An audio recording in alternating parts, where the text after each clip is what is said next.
Hey guys, and welcome back to another Lost Bits video right here on TetraBitGaming, the series where we explore the unused, altered, and unseen content in gaming. 7 years after the original release of Cuphead, we have a second art book that was made, mostly featuring the new content that was added to the game in the Delicious Last Course DLC.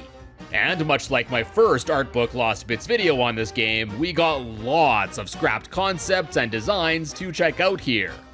Now, of course, I won't be going through every single detail in this book, but if you'd like to check out the book for yourself, I'll have an affiliate link for it in the description below if you want to pick it up and support me in the process. Anyways, with all that said, parry that like button below, it's time to check out some more Cuphead art book Lost Bits.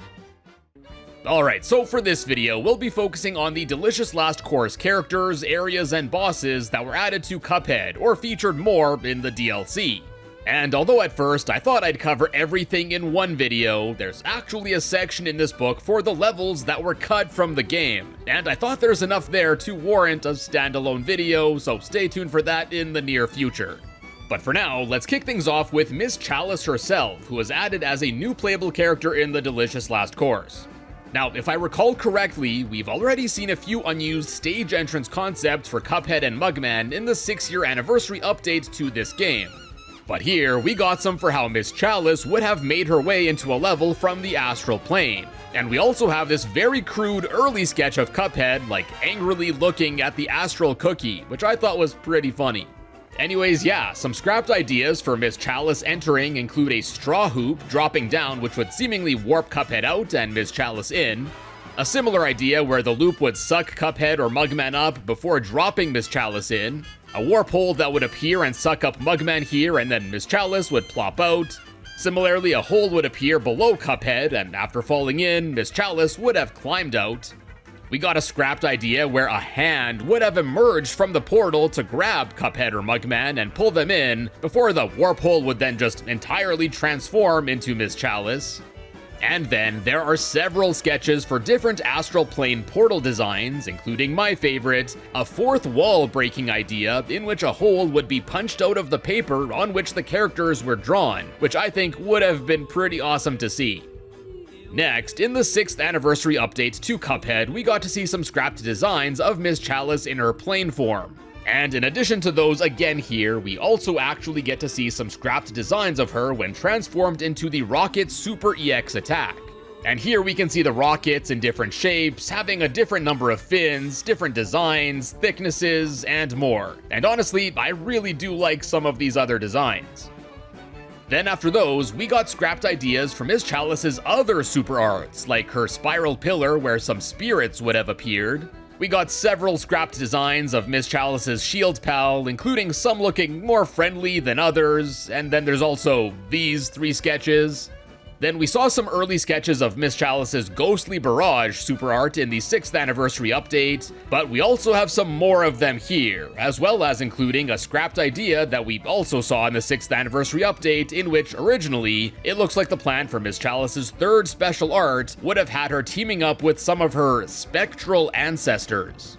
And this book actually reveals another scrapped idea for the 3rd super art, in which the plan was for Miss Chalice to transform into a different form, and then the player would control this new form as she would move around the screen and blast away at enemies. This plan, dubbed the Shmup Super, had several concepts and transformation ideas, including Miss Chalice turning into several objects, like a bell, lit candle, a spring form, getting a cannon or 2, a big ghostly form, being encased in a bubble with 3 circling objects, her being carried by some ghosts, her seemingly using the giant ghost from Cuphead and Mugman super arts either through a portal or being held by him, turning into a super ghost Chalice herself, summoning a bunch of helping hands that would blast away at enemies, controlling a giant legendary Chalice thing, a Zeus or Sphinx style transformation, her commanding a chariot of fire, an ethereal form which would have several appendages with different swords and shields,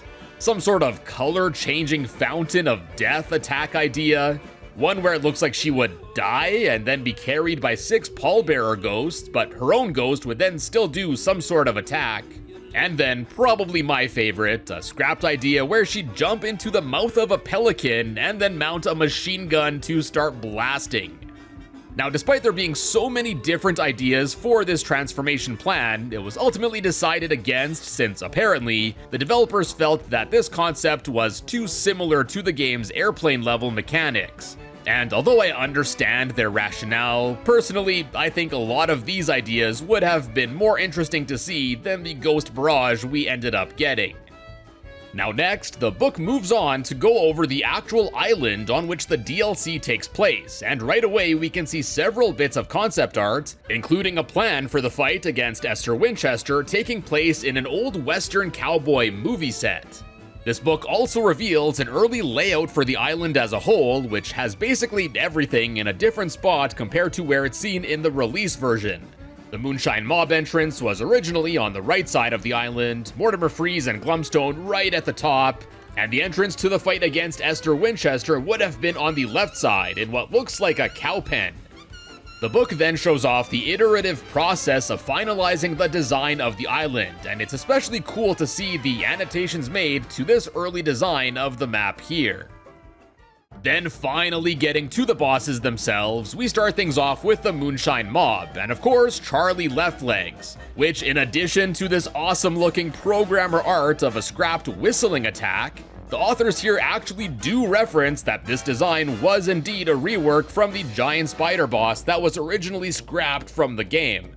And before the decision was made for Charlie here to use a phone to call up his goons, some scrapped alternative ideas include everything from just clapping his hands or whistling, to some more wild ideas like having his mouth turn into a bullhorn or turning into an air raid siren, using a can and string phone, striking a match to signal a raid, or even seemingly transforming into a giant bell to ring in for support.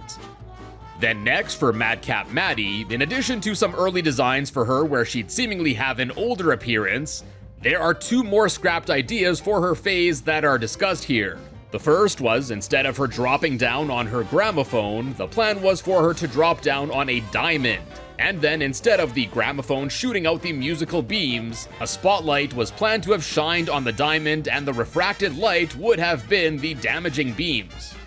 And then secondly, she has several other scrap designs in which she'd take on a more moth-like design for a scrapped concept, in which she would actually be seen flying around in the background of the first phase of the fight.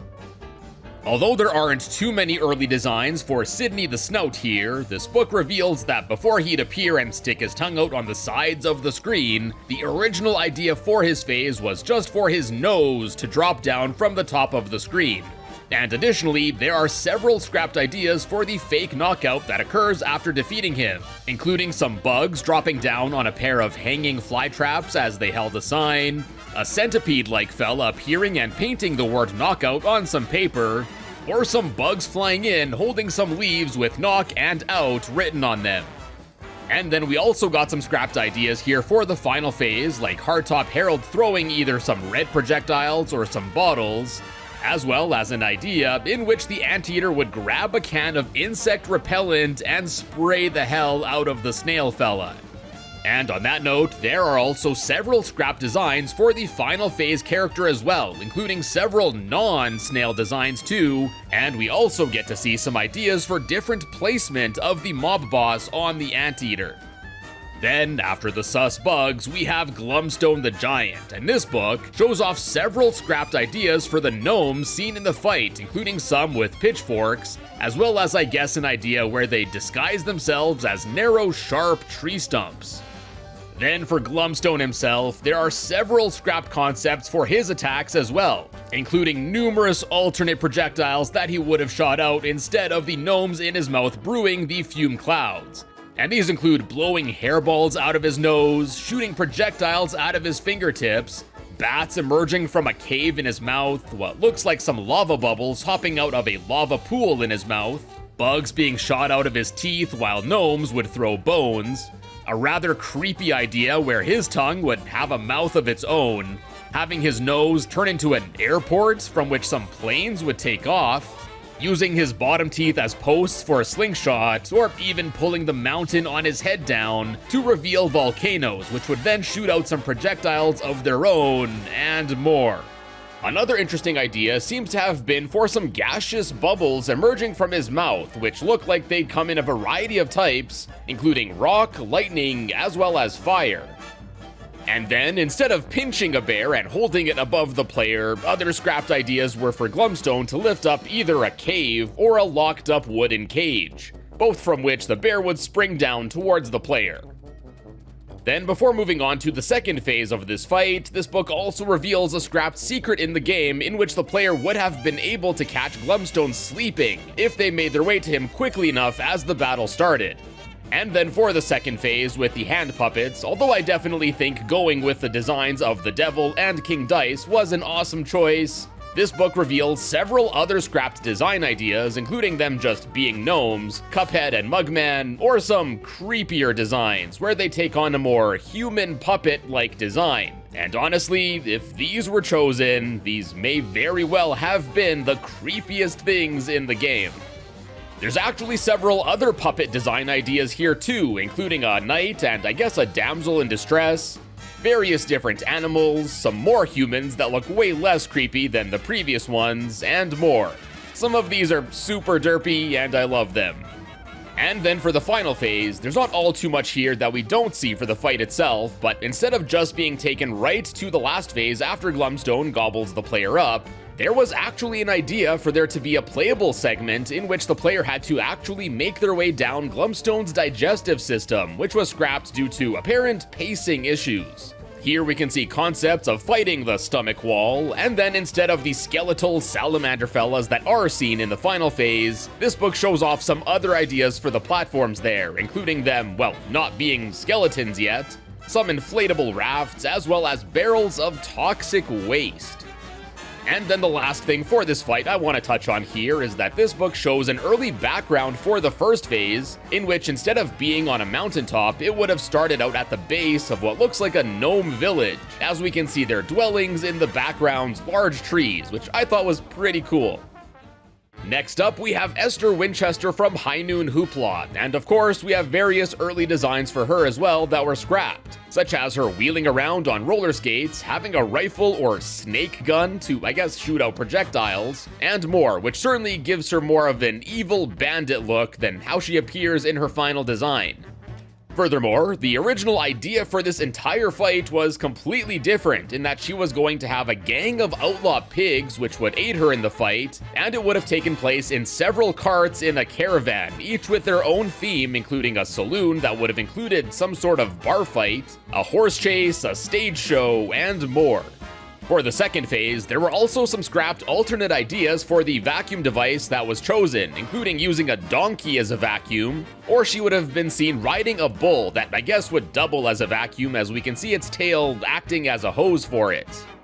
Then, as iconic as her transformation into the sausage lynx is in the game, there were also several other conceptual ideas for what other food she could have turned into. And these include some cheese, a milk bottle, or even a carton of milk bottles, some ice cream either as a sundae or just in a cone, and then more on the meat side of things. Other ideas included various designs of a lasso-wielding T-bone steak, a meatball in a variety of designs with differing levels of sauce and spaghetti, really leaning into it being a play on spaghetti westerns. And then, ideas incorporating several different cuts of meat include her turning into a barbecue or smoker, which would have her using burgers, sausages, and steaks as attacks. There's a rather creepy idea for her to have turned into a meat monster comprised of various types of meat, even as far as having her hat made of meat as well. And then there's also a similar design where she'd be turned into various meat on a spit, which honestly, I think is my favorite design out of the bunch here. Something about it just looks so wacky that it's something that could only be pulled off in Cuphead. And apparently, the original idea for the third phase was that it was going to consist of 3 sub-phases, with Esther transforming from the T-bone steak to the meatball, and then finally to the sausage. But ultimately, of course, due to time constraints, with this being one of the last boss fights to be finished for the DLC, only the sausage phase was kept. And then for the transition to the final phase of this fight, before being chosen for Esther to just jump into the can, other ideas included a sentient sheriff jail fella to have wrangled her in, or a hungry cowboy monster would have gobbled her up, both of which would have then seemingly transformed into the can of beef sausages. Next, let's take a quick break from the main bosses and switch gears to talking about the King's Leap mini-bosses, and starting with the king himself. One scrapped idea was for him to actually take on a human appearance instead of looking more like a chess piece, as well as another idea where his design would mostly just consist of his head, including an idea for him to just have been a throne himself. The design of the actual floating castle also underwent several iterations, with many ideas being considered and scrapped, including it being a pentagonal shape, more of a rocket design, an upside-down castle with the upwards-facing side appearing like a chessboard, and more. And then there were also several scrapped ideas for when you enter the castle, as well as how the player would enter each of the battles, including different door designs, statue representations of each of the different chess pieces, an idea where they'd be represented by some stylized mirrors, several doors that look like portals to other areas for each fight, doors with each piece labeled. There was an idea for a more open area with giant statues representing each fight. And then we also have a more open castle concept with what looks like each tile here representing one of the battles. And this kinda looks similar to the more MC Escher looking design idea we saw back in the 6th anniversary update. The book here also reveals that the concept of King's Leap does indeed derive from the airship boss fights that were originally cut from the game. Then moving on to the actual mini-bosses themselves, for the pawns, in addition to an early design for them in which they'd actually wield a sword, there's a sketch here that shows off an idea where Cuphead would have seemingly squared off against the pawns right in front of the throne-designed king, in a cool-looking area with what I think is an awesome background. Then next, for the knight, we have some early designs here that show some ideas where the horse wasn't the main feature, as there are concepts for a knight in a few different designs, including one that looks to have been actually snoozing during the fight, so you just battle the horse instead, which I think is an awesome idea. There was an idea for the horse to use a lance instead of a sword, and then there's also a centaur concept for the fight that was cut too. For the bishop, scrapped ideas include a more basic looking chess piece, one in which he'd trade his staff for a thurible and have a more simplistic design, and then there's one closer to his final design but with the top of his staff being slightly different, and this was likely changed to remove any direct religious imagery and have it look less like a cross, and the X shape is a reference to how a bishop piece can move in a game of chess. There's also a scrapped background design here in which the view of the area was much more low to high, and the background cathedral area just looked much bigger in the background.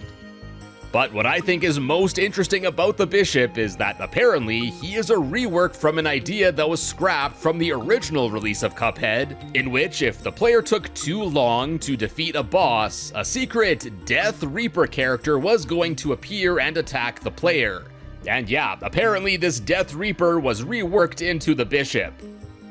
Next, for the rook, before having a more humanoid look, the other scrapped concepts include really leaning into a castle tower design, with attacks including a catapult, acid trap, or a large crossbow. And then there are several other designs, some closer to the final one, but these would have opted for cannon attacks, which would have originated either from a dropped door, or even some cannons coming out of this guy's shoes and stomach. And then last up, we have the Queen, and for her, in addition to the scrapped human-looking design we also saw in the 6th anniversary update, there's another one here that also reveals some scrapped executioner minions that would use some death penalty things like a rope, a giant axe, or even a fella that would have had a guillotine for his body. Then we also have several other scrapped ideas for the Queen here, including her spawning from either a magician's hat, a ringing bell, a cake, or a chest. And then in addition to some alternate designs for the lions from her parryable screen wipe attack, we also got some other scrapped attack ideas shown off here, including an attack featuring a pair of guillotines and some heads, some piggies in a design for the Queen where she would appear as a candelabra, And then there was what looks like an attack where she'd squeeze out a lion and what looks to be a griffin, I think. For what ended up being 5 pretty quick fights in the game, it's really cool to see how many scrapped ideas there were for them. Now back to the main bosses. Next up is the ice geezer himself, Mortimer Freeze, and there are a whole bunch of scrapped ideas for this fight revealed in this book. For early designs of the character, there's everything from him having a bigger beard, having a more freezing design, taking on a more mysterious cloaked look, a childlike design, to even looking like Santa Claus. There's also a sketch here where his head looks the same as Jupiter the snow monster, so it looks like this ended up getting reused for him.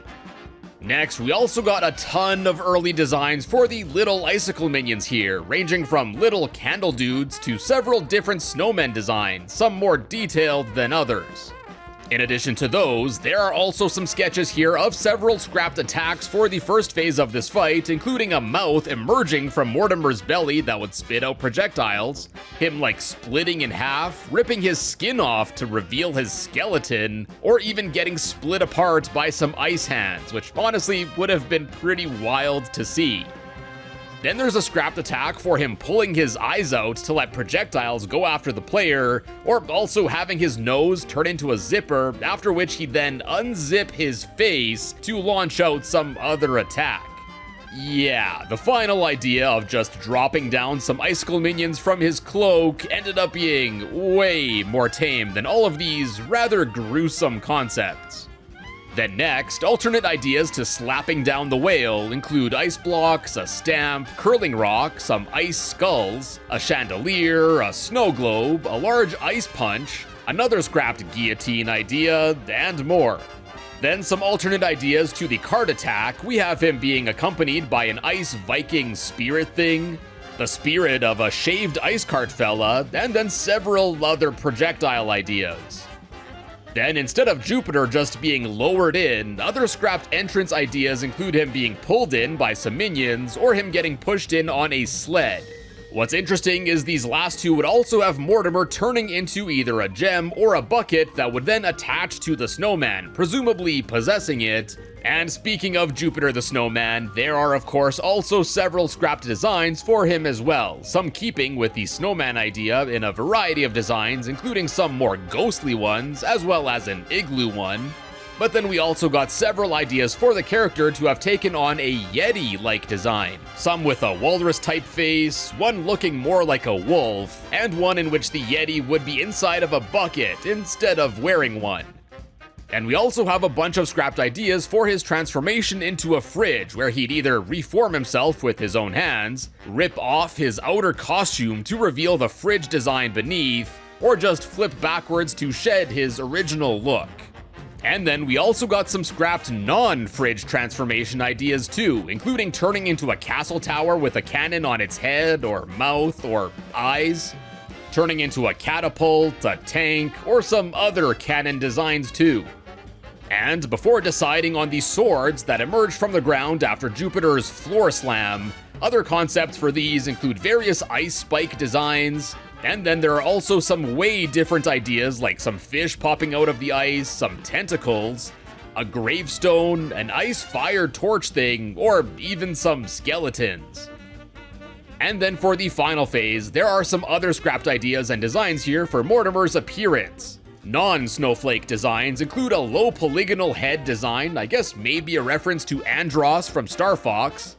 a hot, or I guess cold air balloon, a helicopter, some castle tower designs, his head being made up of dozens of minions, and even a scrapped idea for the phase in which Mortimer's head would have split in two, and then the player would have to blast at him on both sides of the screen.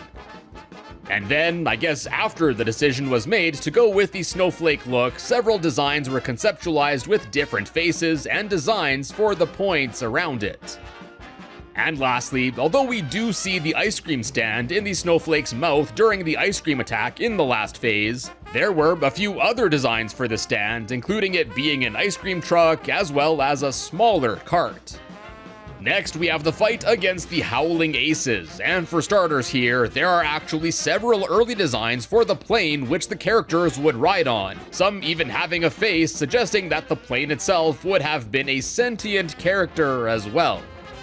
Next, for the big dog, Brigadier Boneguard, in addition to several scrap designs for his head, this book reveals numerous ideas for his attacks that didn't make the cut. And these include hanging off his plane to throw propellers at the player, floating under an umbrella as the environment around would apparently literally rain cats and dogs, him riding either a duck, a rocket, a copter thing, or a large flying winged cannon that would fire out a harpoon.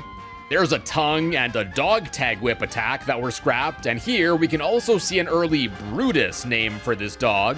And then there's a scrapped giant slingshot attack, an attack where a giant boxing glove would pop out from the side of the plane, one where he'd hang onto a bunch of carrier pigeons and then, I guess, send them as an attack, one attack where the dog would lose his pants and use them as a parachute, and then the book reveals that an early version of the attack where the dog grabs a cat and uses it to shoot out some yarn balls, the original idea was for the dog to spit out some cans of dog food instead. Then this book shows off numerous scrapped design ideas for the Yankee Yippers themselves, as well as what their mode of transportation would be. Before it was decided for them to use jetpacks, other ideas included various forms of little airplanes or copters, a balloon idea, as well as riding on a rocket. Then we got some scrapped designs for the big dog helicopter phase of this fight, including one where its arms would be turned into cages that would seemingly shoot out rabbits.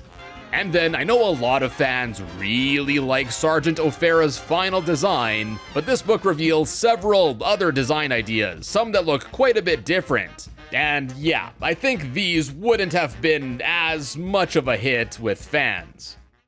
Now next up, we of course have the big bad boss of this island, Chef Saltbaker. And we've actually already seen many of the early designs for him shown in this book back in the 6th anniversary update to Cuphead. But things we didn't see there for this fight include some early designs for the dough attack where they'd be seen like more generic looking blobs instead of animal crackers, an idea for the limes to have been watermelons instead, I guess. We got several alternate designs for the mini salt shakers here, several ideas for the second last phase including some more salt shaker designs, and some for, I guess, Saltbaker's head, which would have appeared either as a salt lick block, just a salt shaker with various different weapons like a circular saw or some knives.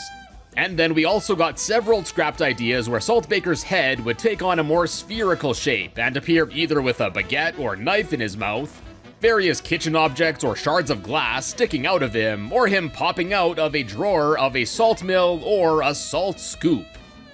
And then lastly for the bosses, we have the secret battle against the Angel and the Devil, and this book actually reveals that this fight was originally going to be the second phase in the fight against the Devil at the end of the base game. But this idea was ultimately cut due to its perceived pacing, as well as it was deemed that the direction swapping mechanic of it could have been too complex to introduce midway in a battle. And yeah, we actually get to see some sketches here of how this would have tied into the devil fight, with the devil's dueling spirits getting split after the end of the first phase, as well as some early conceptual ideas for how this phase and its mechanic would work.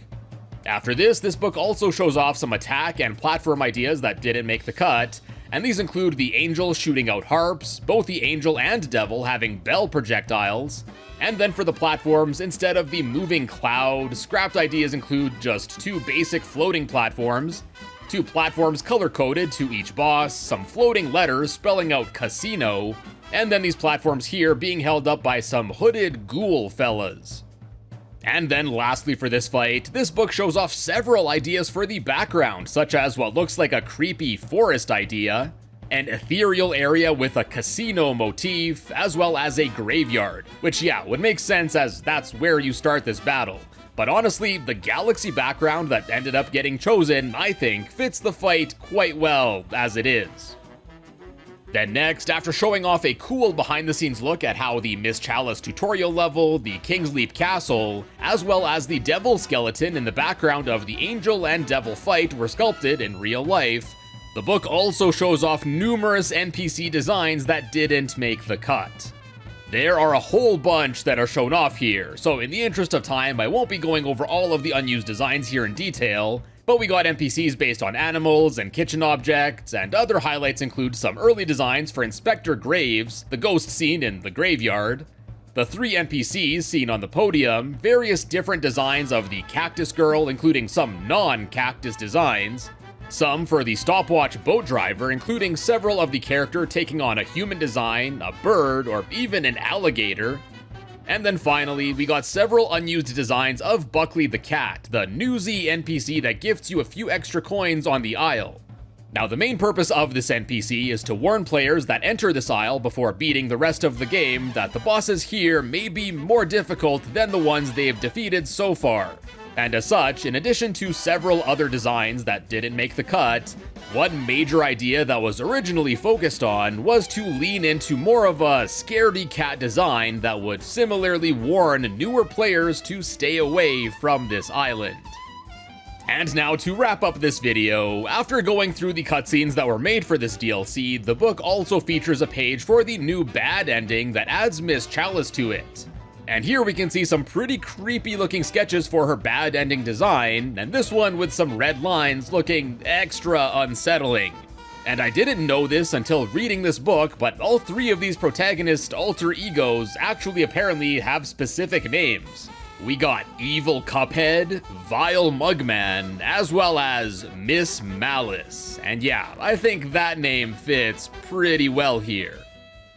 And my friends, that'll wrap up this first part of covering the various scrap concepts in this book, but stay tuned for the next video, in which I'll dive into the info on the lost levels that's shared in this book and more. So be sure to subscribe and hit the notification bell to be notified as soon as it's up. Until then, check out some of my other Lost Bits videos, and as always, thank you all so much for tuning in today, and I will see you in a bit.